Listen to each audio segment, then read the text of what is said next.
Welcome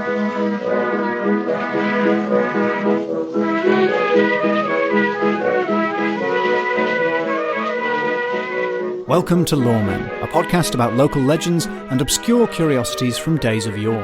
I'm Alasdair Beckett-King. I keep my friends close. And I'm James Shakeshaft. I keep my enemies' copies of the magazine closer.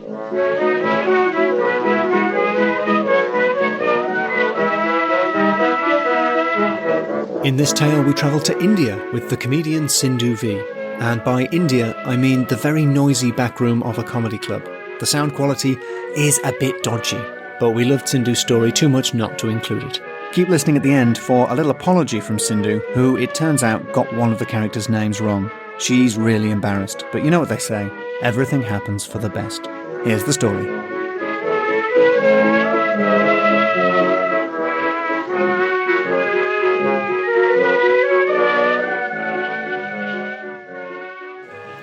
We should probably explain where we are. Because of the music. Yes, this time. As listeners might be able to hear, there is the sound of comedy entertainment happening in the background and maybe some music, because we are backstage at the Bill Murray Comedy Club in Islington with the comedian Sindhu Vee. Hello. Hello. Hello. And we've invited you here as a deputy Lorewoman to tell us a local legend. Okay. Could you tell us what is the name of your legend? Well, I've given it a name, which is Everything Happens for the Best. When I was growing up and it was told to me and my cousins and whatever, it wasn't told like, oh, here is a story. You typically had done something and you were complaining that it hadn't worked out, and your parent or your aunt or your grandmother pulled you aside and said, oh, just shut up and listen to this, and then just started the story. It's like a fable or something like that. It's like a fable. It's like an Aesop's fable. So it sounds like it's got a warning in it. It sounds like it's got like a ... like everything happens for the best. No, it's literally everything happens for the best, full stop. Well, end of. In order to make it, I'll pretend something bad's happened to me, and then you can do that. I've just spilt my cup of tea all over my trousers. That's annoying. That's such a small thing. No, I think you would be totally ignored by everyone in India if you said that. I spilled my cup of tea. Now say that you didn't get the job you wanted. All right. I didn't get the job because I spilt a cup of tea on the guy in the interview. Don't feel bad, because you never know what's next, because everything happens for the best. Listen to this story. So, what are you doing laughing at my story? It was the smile you did when you said, here comes the story. We knew a story was coming. So, there was a Mughal emperor in India, Akbar. There were many of them, but Akbar was he's remembered as one of the most enlightened. He is responsible for Urdu, for example, which is a mix of Arabic, Persian, and Hindi. Anyway, and he was just a great guy, so all-around great guy. One of the reasons he was considered to be so wise, etc., enlightened, is he was the first one of the emperors to have he had his 9 wise people in the court. And these 9 wise people, they were in and of themselves very important people. They were minor kings, they were poets, and they were from everywhere. From within India, they were Hindu, they were Persian, they were Muslim, it didn't matter. And they were called Navratan. Ratan means jewel, the 9 jewels of his court. I read that because I read that he had 9 jewels, and I was really disappointed to find out that they were people. They were real people. I thought, he went to one, there was a desert land he had to get through, and he got the jewel in the ice world, and he got the jewel from, and he collected them all. Richard O'Brien's there. Yeah. I can see why you guys liked Raiders of the Lost Ark. It's like, at the end of everything, there's this big jewel, and some Indian kind of guys got it. I never watched that movie. I mean, why do you think we went to India in the first place? We heard there were jewels. And you did right. Hello, Kohinoor, still ours, but you guys have it fine. It's in What's Her Face's. Yeah. No, but jewels are a big thing for us. I mean, they still are. For my mother, it's still a huge thing. When I was getting married, she brought a jewelry set for my mother-in-law for the engagement. And my mother-in-law's ears are not pierced. She's like an older Danish lady. And my mother was sitting, had all met. She was sitting there and she looked at her ears and she leaned very conspicuously, leaned over to me and said in Hindi, in front of everybody, what is wrong with her ears? Why are they not pierced? But in Hindi. And I was like, Mommy, you're so funny. And then she said, you want to come with me to kitchen? So we went into the kitchen and she said to me, does she have that disease that when you bleed, you die? I said, no. She's like, well, why are her ears not pierced? I'm like, Ma, over here they don't do it as a thing. She's like, oh, God. Okay, I have brought her the very beautiful ruby set, but it's okay, she'll give it to you. Okay, chalo, whatever happens, happens for the best. You have so neatly brought us back to the story. Brought you back to the story. So he had these 9 jewels. Now, they were all very wise and very accomplished in their own right. But the one that he was most fond of is, for lack of a better translation, think of him as the court jester. His name was Babar. And he was, they say that he was of a Sikh extraction. But we don't really know, but that's what we go with. In India, you have these comics called Amar Chitra Katha, which is Amar means immortal, Chitra, photograph, picture, Katha, stories. So they're all the stories of our traditions from every single angle, Hindu, Muslim, Jewish, Christian, whatever, Sufi. And they're these comic books. And so when you were growing up, you would buy one and it would be like the only thing you had for 6 months, and you would go to your friend's house, you traded them. They were only full of stories about our folklore, basically. So in that, he was a Sardar, a Sikh. So as far as you're concerned, he's a Sikh, all right? And so Babur was his favorite. And one time, Akbar had gone out for a hunt. He wanted to go out for a hunt, and it was getting to be evening. So because he was called Jahapana, which is Emperor of the Universe. So Jahapana, he went with a big entourage, and he was a big hunter, and Babur went with him. And Babur was sort of iffy about hunting, about being out on a horse for so long, blah, blah. But he's like, I gotta go, it's Jahapana, whatever. So they went. And then it got to be evening. And all the Akbar's people said, we need to go back. And Babur was like, sir, we need to go back. And Akbar was like, I'm not going back. I haven't got a stag yet. This was like an original stag do, but a very different kind of connotation, I suppose. Anyway, so they were hunting, and then they found a stag, and the light wasn't good. So Akbar took out his bow and arrow really carefully, and he got it ready, and he was about to take a shot, but because the light wasn't good, he missed. And he let his... Have you ever done bow and arrow? No. Yes. You know how they're quite jagged, and if you let them go before you're ready, they have to go right past your thumb. And what you do when you have to let them go, my mom taught me this, what you have to do when you let you go is you have to sort of move your thumb and then let them go, otherwise they'll take off the side of your thumb. Oh. And he let it go before, and he cut the side of his thumb, and he was in pain and furious. And the moment it happened, he said, oh my God, the stag got away. And just then Babur said, oh my Lord, don't worry, Jampana, whatever happens, happens for the best. Well, it would be not incorrect to say this is not what Akbar wanted to hear. He was tired. He was, Emperor of the Universe. He didn't need this dweeb saying this. Listen, Baba, I'm tired. Yeah. I'm the Emperor of the Universe. Which is stressful enough. Enough. And I expect... Just hurt my thumb. Yeah, no, but that didn't come up. And then he said... And I've hurt my thumb. I'm really upset. I missed the stag. I've hurt my thumb. How dare you? And Babur held his ground. And this is why Akbar liked him. Babur was the only one that used to say to Akbar what he thought, which no one ever did because they didn't want their head lopped off. Because no matter how enlightened emperors of the universe are, they've got a bit of Kim Il-jong in them as well, They will just be like, no, I didn't like that, take off his head. So he got so aggravated because Babur said, I know, my lord, I'm sorry about your thumb, but whatever happens, happens for the best. Now let's go back. We doubled down. And Akbar said, go back. There's only one place you're going, which is to your death. All right, I'm going back. So he called his people and he said, string him up upside down from a banyan tree. Banyan trees are very tall. Because the way you die that way is your blood eventually just keeps rushing into your head and then your eyeballs pop up. Ooh. It's a way, it's very painful. Yeah, it's very slow and painful. I mean, but it's got quite a fun end. Yeah, I mean, but it also gives you time. That way of execution, they say, gives a person time to think about what they've done wrong.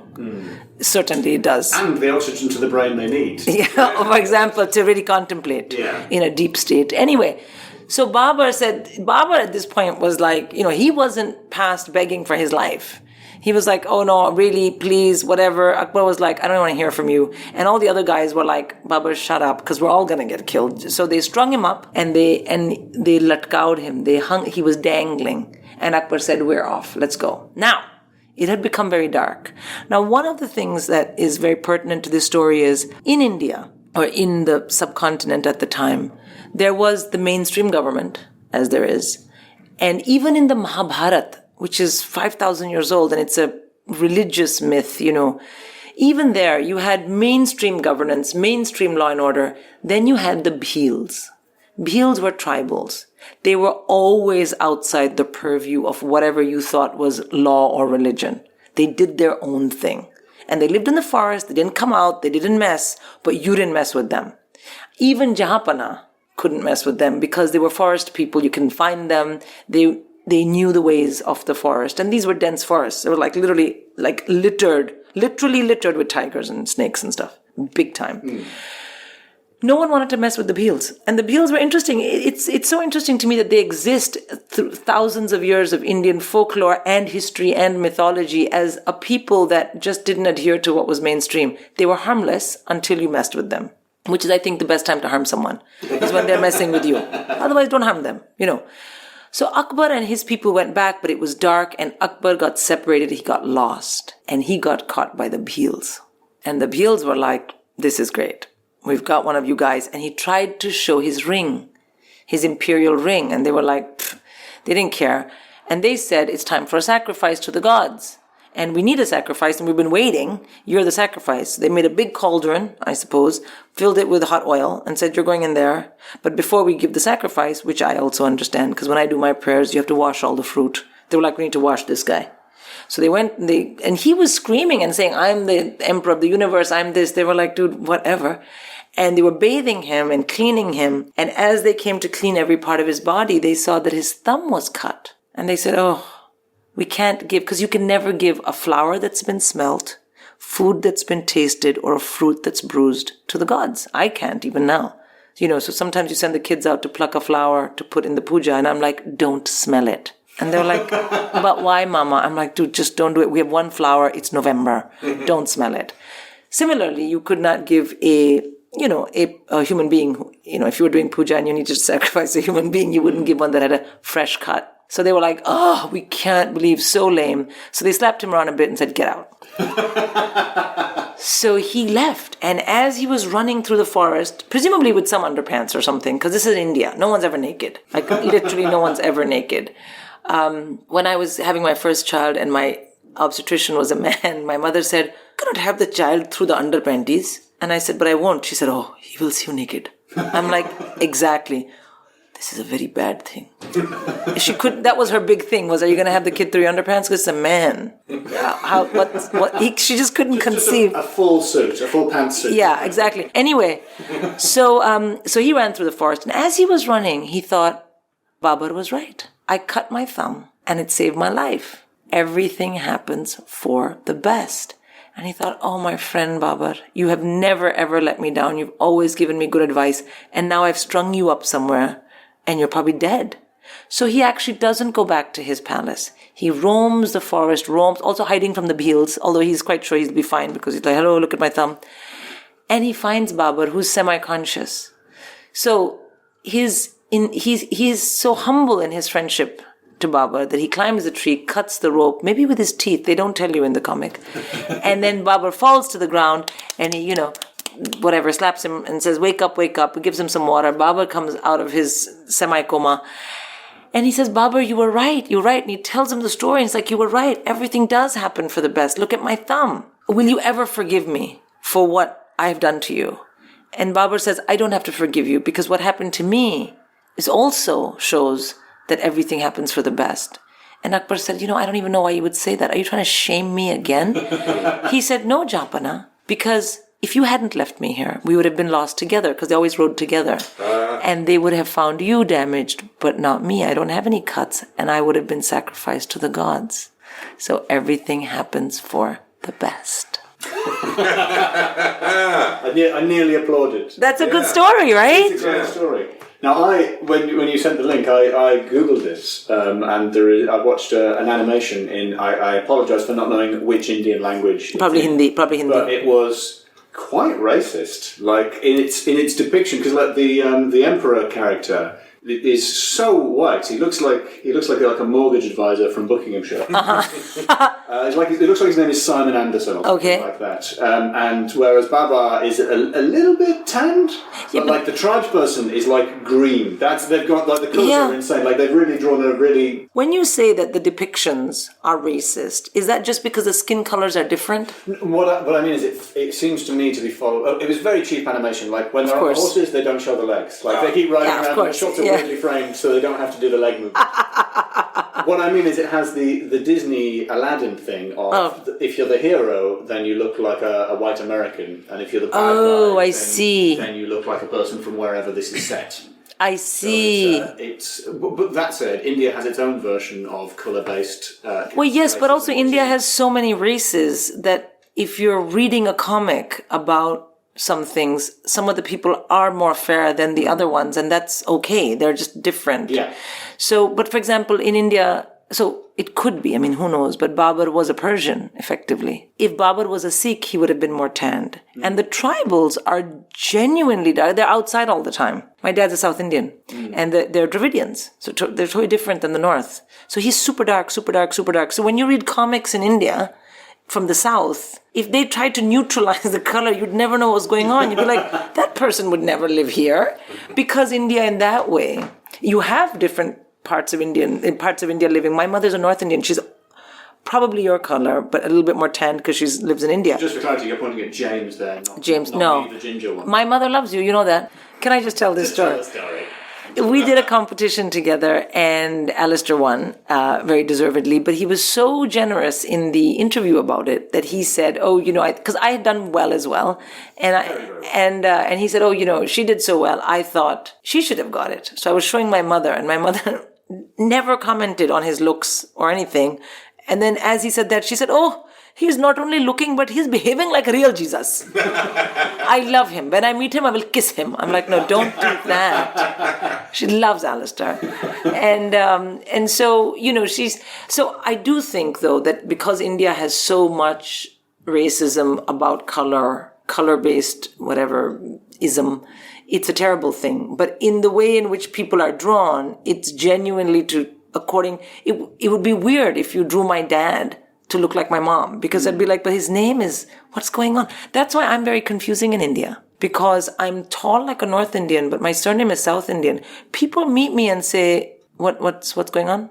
Literally. It's, and that's, I think, a function of the fact that the subcontinent has so many different people and races, and we won't discriminate, but we're kind of like, you're able to poke fun about the differences between you that are along cultural, language, food, religious lines, because there's an understanding that you're all from the same place. Which is why, when people go off to the deep ends in India and say, this is a Hindustan, it's only for Hindus, you're like, you're crazy. And someone take these people out. I mean, I don't mean that like in a bad way, just take them out of the room. That's why it's so anomalous. You have 80% of 1 billion people are Hindu, and yet we find it anomalous if someone says this is Hindustan.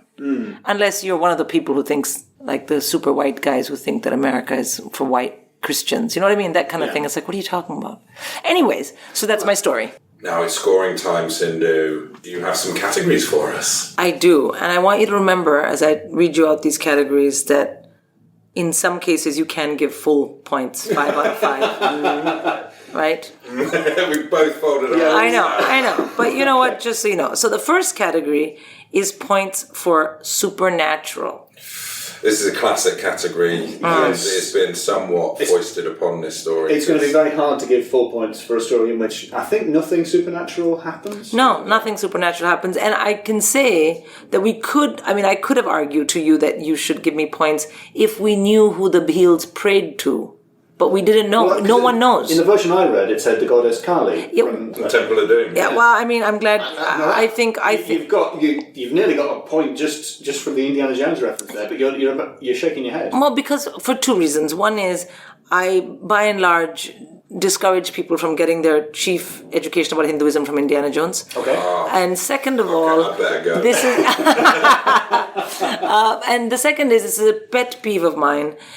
The Bhils, there's been such an effort in modern times to sort of homogenize them into the larger acceptable strands of faith that the subcontinent has. That now in this story, whichever one you read, the Bhils were praying to Kali. The Bhils were not Hindus. They might have been praying to some goddess, or they might have been praying to a tree. We don't know. I hate losing, let me tell you that. But I'm willing to forego points on this. You made a very persuasive case for 0 out of 5. Yeah, well, because I just can't do that, like in all good faith. I can't do that to the Bhils. So it wasn't Kali, and we don't know what they were praying to, and it wasn't supernatural. And I just think that for my earnest honesty, you should give me at least 1 point. I mean, seriously. I'm looking to you, James, because I'm a soft touch. Your English, I'm sure if I tried hard enough, I'd guilt you guys into this. I can't give you a point for supernatural. Fine. Okay. Well, so no white guilt creeping into no, honesty is the best policy. Whoever said that's an idiot. Next one is names or naming. Oh, yeah. The names, well, I would pause before attempting to pronounce any of the names. Akbar? No, we're going to say it the right way. Okay, I'm going to say it, you're going to say it after me. Akbar. Akbar? Yeah, and it's Akbar, not Akbar. Akbar. Akbar. Yeah. Jahapana. Jahapana. So that's Emperor of the Universe. Of the universe. Like He-Man, is it? He was a master. He was a I'm sorry. He was a master. It's a slightly different. Yeah, when you're master, you have to work it. This guy was just emperor. Boom. Babar. Bhil. Peel. With a B. Bhil. Bhil. See, are we saying it? Are we pronouncing it correctly? Or are we doing an impression of you? Because I'm not. You're pronouncing it correctly. Oh, okay. If you do an impression of me, you're pronouncing it correctly. I mean, You might have a terrible accent for all I know. no, my Hindi is extraordinary. Just so you know, that's just that. But also, every time I say an English name, I am in a way impersonating all of you. Think about that. It's like when you see, when someone with a very strong accent goes and teaches English abroad, and all the people they've taught have got like a Scouse accent or something. Yeah. Yes. Any foreign players that play for Liverpool teams, they speak Spanish like Scouse. It's so weird. I mean, and the idea that if you were saying it correctly, you're impersonating me, the only person that then would be not weird would be my mother, who, again, listens to an English name and then just says whatever the thing is that she thinks that sounded like. So I have a friend from Israel whose name is Shani, and her husband is Jonathan. My mother always calls them Shawnee Johnny. How is Shawnee Johnny? I'm like, her name's Shani. Shawnee. And she calls most Western women that she doesn't know well, Jenny. Just to be safe. Jenny. That's a good Jenny. Because I'm a foreigner, I feel like if you're going to say my name the way I say it, then you can't worry that it's racist, because that's how I say my name.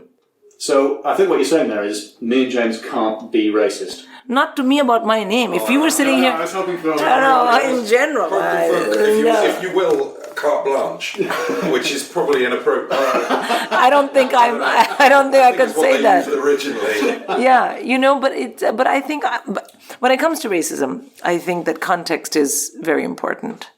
To subtle racism and things like that. Like out and out racism, no, but subtle racism, I think, especially on the circuit, I found that people are so nervous.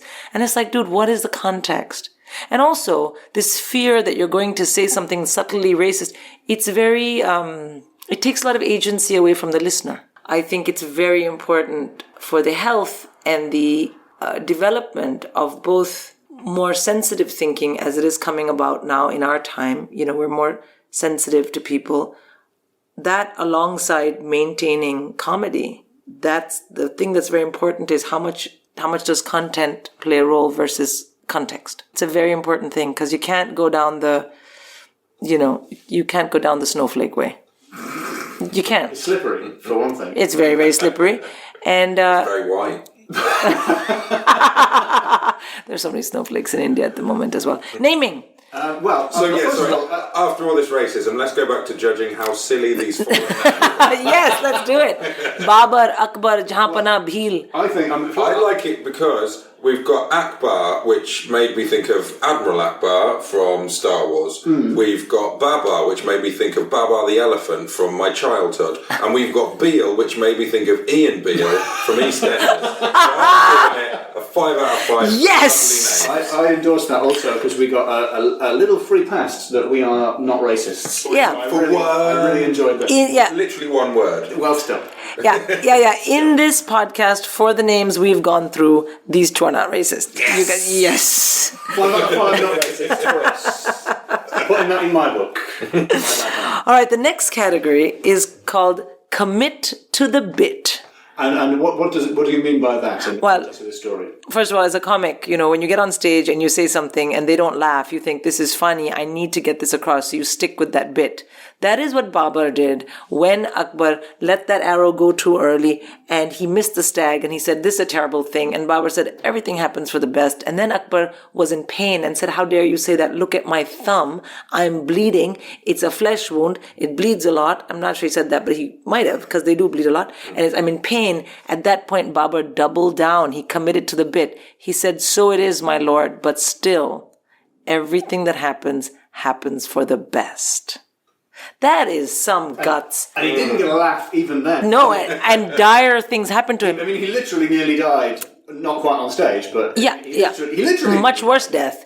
And then right at the end when he gets found and Akbar says, I'm so sorry, will you ever forgive me? He triples down because he says, oh my lord, you don't ask me that, because at the end of the day, the fact that you left me here meant everything happens for the best. And Akbar again got annoyed. He had some anger management issues and said, are you trying to shame me for what I did? He said, no, my lord. Everything happens for the best, because if I had gone with you, blah, blah, blah, I'd be the sacrifice. So it was sort of one of the, like a shiny dog story with a really long setup. Yeah. And then finally he hits him with the punchline after the whole thing. Well, he hit him right in the beginning and it didn't go down. He was like, no, I believe in this bit. I'm sticking to it. I mean, to the point where I would give my life up for this bit. None of us, we're all three comics, have ever said, I'm going to do this bit to the point where I might actually lose my actual physical life.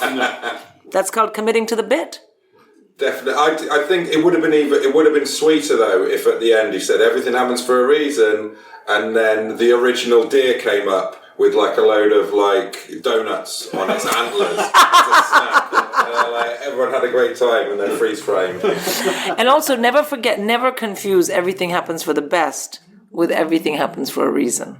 Oh. Those are two very different things. Yes, I'm sorry. Is there a different story where Baba nearly dies for insisting? No, because as my mother said to me, what is this thing people are saying here in Europe and America? Everything happens for reason.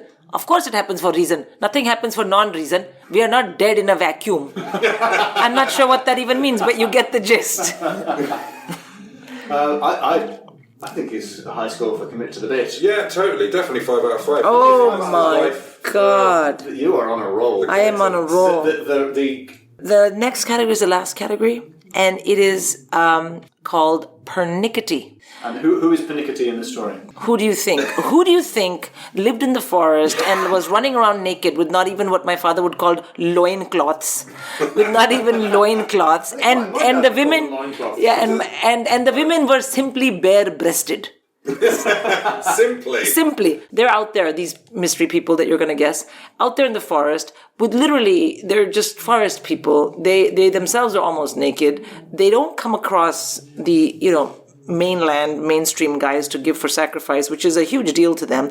Then they get one, and he's not only just any one. He's like super well dressed. He's crazy angry, so very animated. So obviously in the robust health, he's the right kind of sacrifice.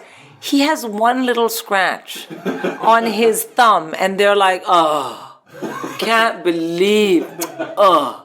You know what I mean? It's like, dude, really? So it's the Peels, obviously. It's the Peels, I'm guessing. Bhils. Ian Bhil. Ian Bhil. I mean, if you needed something really badly and it had one tiny thing, if you're waiting for a meal and it was super expensive and you couldn't get your money back and there was an eyelash on the edge of the plate, would you throw it away? I was just remembering the other day that I did ring up Nestle because I got a... You rung up Nestle? Because I had a Kit Kat without any wafer in it. I'm sorry. How good does that sound? It is actually amazing. It was, I know, I was going to say. But I heard that if you ring them up to thank them. They give you lifelong supply of cat? They may give you a box. And I rung up and I put a voice on. What was the voice? Please put it on, I beg you. Indian accent, I think. If I remember correctly. It was. I said. I think there's something a little bit. I've had a kick. You did your own voice. Someone who would phone Nestle if they were you. Yeah. Well, I started off with my own voice, and then I clocked that my wife was laughing at me, so I pretended I was doing it for a joke. And then I've got the. I'm. It's more out of concern for you because there might be something wrong with the factory. And I said, will there be any sort? And then I thank so much. Is there any sort of reimbursement? And they sent me a cheque. A cheque for how much? 50p. Who posts a 50p cheque? Nestle. You know who's pernickety? Nestle. Nestle, exactly, Nestle. Nestle. That's insane. Printed out and everything, like not even like a written, like proper, like shop check. You know, when you get it from. All right, where are we on pernickety? I think they were very pernickety. 4 out of 5. 4 out of 5. So I just want to say I am 14 out of 20. That's not bad. That's not bad bad at all, considering the things that you've written out there. Yeah, 14 out of 20. Just want to see my percentage. Go ahead. Are you doing the maths? I'm doing the maths. I want to see how much 14 out of 20 percentage is. What you do there? What is that? 70%, I think. Yeah, not bad. 75 is an A, but that's fine. I'll live with 70. Can you tell I'm from a South Asian background? You can't say it, but you're thinking it.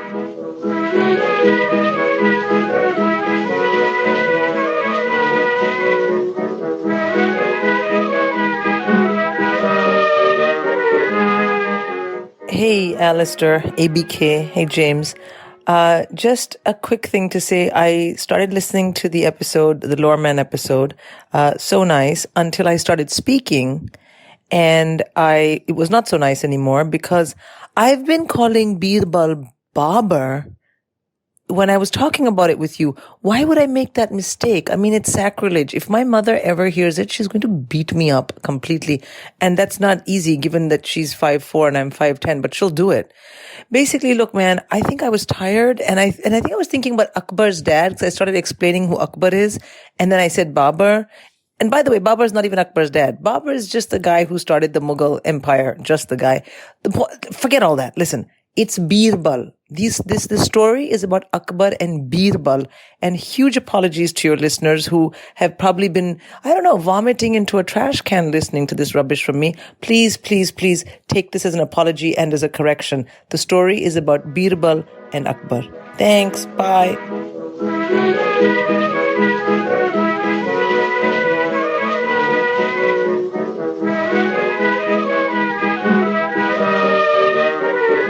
And now we have the beginning of a tongue twister in the form of a pickled parson.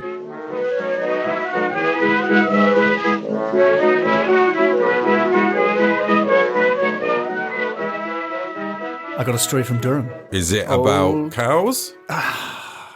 It is? No, it's not. I just had to... Are you just changing the word cow for not cow? Vicar. No, I was just casting my eyes down to the page before I said with confidence that there are no cows in it. No. Oh, that's my phone. That's the old Durham cow alert.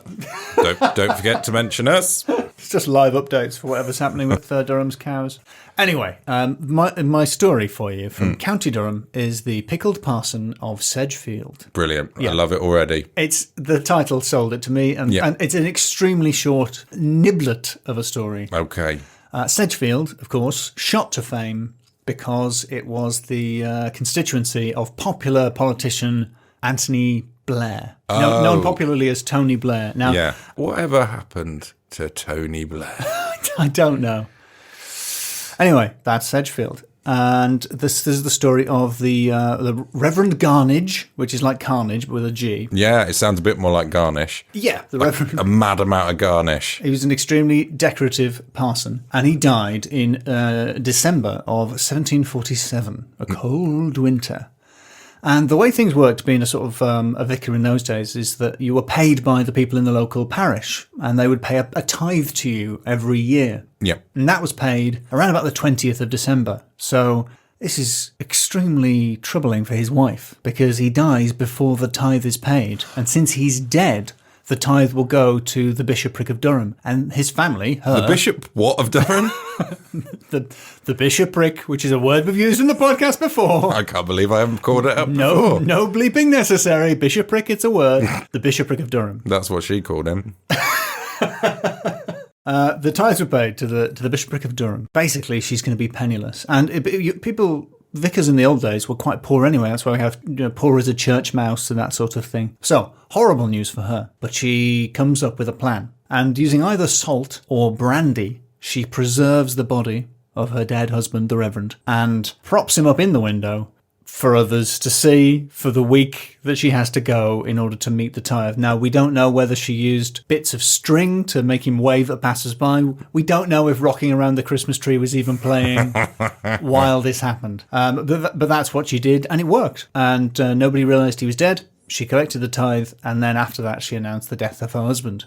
From drowning in salt. But, I mean, you could ask the question, who is penniless but can afford enough brandy to pickle a human man?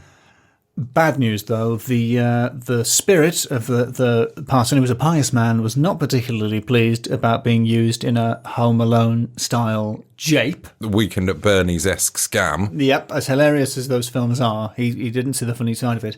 And his spirit... Well, I'd just like to say, in Home Alone, Kevin McAllister does not animate corpses. Unless I've seen a very different version of the film Home Alone. According to legends... Very much the Jeffrey Dahmer of kids' movies. According to Legends and Superstitions of Durham, 1886, the spirit of the parson infested the neighbourhood for the better part of half a century, making the nights hideous. Until, and this is the end of the story, in 1792 there was a fire in the rectory, and, quote, from that day and hour the apparition was never more seen. So, after the building that the ghost was in burned down, it was gone. Nobody in that building that burnt down ever saw it again. Presumably because the ghost was highly flammable because of all the brandy. So that is a very short story of the Pickled Parson of Sedgefield. And, interesting side note, I looked into this. Tony Blair actually died just before the 1997 general election, and they pickled him in brandy. Gordon just Brown. To get him over the line. The deal was that he would animate his corpse. And, it was like, I'm Tony. Please, education, vote for us. Education. It's stuck. The tape's stuck. Scores. The first category I have for you is names. Yeah, well, the pickled priest of Pickletown? The Pickled Parson of Sedgefield. That's quite a good name. Pickled Parson of Sedgefield, that's great. It's Tony Blair, good name. Yeah. Sullied. I saw someone on the internet had rearranged the letters to make it... Tony B. Liar. B. Liar. I would not want to be the millionaire Tony Blair around about now. Go, Tony, go, Tony B. Liar. Once again, we're going to have to fork out for PRS rights for my... Absolutely spot-on impersonation. My wonderful song parodies. We've got Tony Blair. Tony B. Liar. Not a great name. Sedgefield. The Bishop Prick. The Bishop Prick of Durham. Yeah, I like that one. Yeah. I'm going to go large with a 3, because we don't know the wife's name. Sorry. I did check in the book. It's not there. Mm-hmm. Okay, what about supernatural? See, I fear there's 2... very natural explanations for these the apparitions, post-scam apparitions. Yeah? One is it's a terrible pun, and that the spirit that infested the town was the spirit of brandy. Ooh. And it gave people terrible hangovers, and that's it. And that it stopped when the house burnt down and the brandy all evaporated and burned away. Well, that's an interesting theory. But theory 2 is Mrs. Pickled Parson. She didn't stop the scam. She kept going. You think it's a hustle? Yeah, she's doubling down. She's thinking, I'm gonna do this for a bit. I'm gonna use this reanimated corpse skills to make people think he's now a ghost. I'm gonna dress myself up as some sort of Ghostbuster and extort money. You think it's like The Sting? Is that the whole thing is just a scam? It's all scam or scamola, definitely. And she, unfortunately, her plans were thwarted when her house blew up midway through in an unsatisfactory midway through story explosion. Yeah. An unsatisfactory midway through story explosion. Yeah, well, you don't get many of them. Yeah. But when they do, they're noteworthy. It's a low 2 because we don't really know much of what he did apart from that it was bad as a ghost. He was much more fun when he was dead but not a ghost. That was the fun bit. When he was effectively a puppet. Yeah. And my final category, Weekend at Bernie. Oh, yep. I've left the S off Bernie's to make it Weekend at Bernie. Because the house burnt down as well. Because the parsonage burns down. The parsonage, and there's also the animated corpse a la Weekend at Bernie's. Weekend at Bernie, yeah. Yeah, I think 5. Yeah. I mean, it can't be any more reanimated corpse than reanimating the corpse of a vicar. propping him up in a church. Should have probably... Was he Catholic? I'm assuming not, because it's... You could have easily done the confession box scam. Oh, yeah. That's Just popped him in there. And they got a lot of smelly stuff in Catholic churches. You could have got away... You wouldn't have needed to have pickled him. That's true. Another reason why Catholics are not to be trusted, as I'm always saying. Because they may animate. How do you know they're not a reanimated corpse puppet?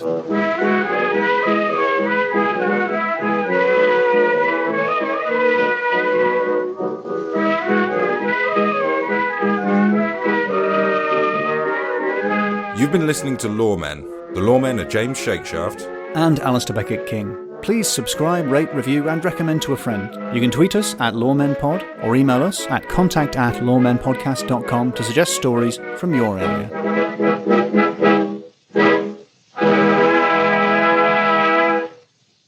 That was Lawmen, and we are the Lawmen. Alasdair Beckett-King and... James Shakeshaft. Why am I saying the and as well? I don't know. I'm going to do that again. Search for us in all the usual places. And like, subscribe, leave comments on things to do with us. Yes, please. Live your own life with other podcasts. I'm not advertising them. I think this bit would go better if we write the thing we're going to say before we try and say it. Maybe.